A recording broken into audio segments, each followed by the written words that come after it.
This is a view of the old Brownhill Inn looking down towards Dumfries. On the right hand side is where the horses were kept, the coaches and carts. On the left, hidden by the trees, is where the inn was, now a private house.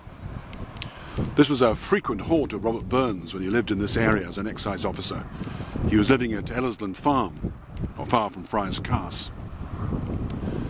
One of the times he was here, the landlord, whose name was John Bacon, was a very convivial character, but sometimes too much so. And a commercial traveller named Ladyman, who was visiting, was dining with Burns and his mothers. And when John Bacon left the room for a moment to prove to himself that this really was Burns, he asked him to make up a poem on the spur of the moment. At which point Burns came up with, "At Brownhill we always get dainty good cheer and plenty of bacon each day in the year. We've anything that's nice and mostly in season, but always bacon, come tell me the reason." This is the oldest surviving part of Brownhill Inn. Difficult to tell whether any of it is actually contemporary of Robert Burns. It became a farm. The name Brownhill may be a corruption of Broom Hill. The old inn here certainly dated in the middle of the 18th century.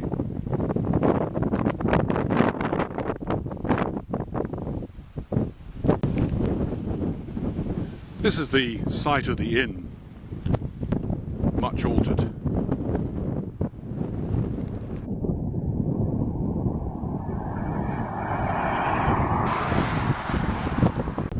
One day Robert Burns was here with Dr. Purdy, and they got into conversation with a soldier who was wandering by. His story led to the story of the soldier's return. On another occasion, one of Burns's friends read out a poem by Alexander Pope and challenged Burns to produce anything as good as the English could, at which point he produced the poem Delia, an Ode, which was then later published in London. Also it's the site of where Catherine Bacon, the wife of John Bacon, the landlord, refused to give Burns and John Bacon any more drink. And this led to the poem, the song, The Henpecked Husband.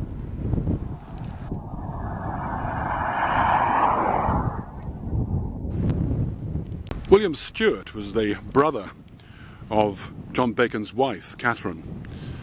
And on one occasion, Burns engraved with a diamond pen a poem on a glass. That glass eventually ended up in the possession of Sir Walter Scott. The most scurrilous story relating to here is that of Burns writing with a diamond pen on panes of glass. And apparently the poems that he wrote were so bawdy of a nature that when Burns died, the local laird, Sir Charles Stuart Manteth, had them removed and carefully placed at Closeburn Castle. Sadly, when he died, the sun came across the glass panes and had them smashed.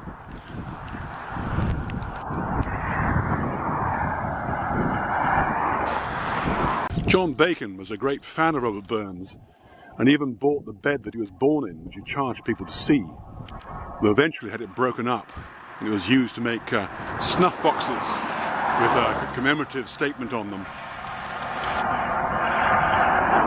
Burns has also been very fond of him, for when John Bacon died, amongst his goods put up for sale was a snuff box which was engraved Robert Burns, an officer of excise. Other famous guests here were William Wordsworth, his sister Dorothy Wordsworth, and Samuel Coleridge. Dorothy wrote a book, and her comments about the inn weren't too encouraging. She felt it was rather dirty. She also comments on the surrounding countryside, saying there was very much naked, bare trees, though she was impressed by the cereal, by the corn that was being grown in the fields.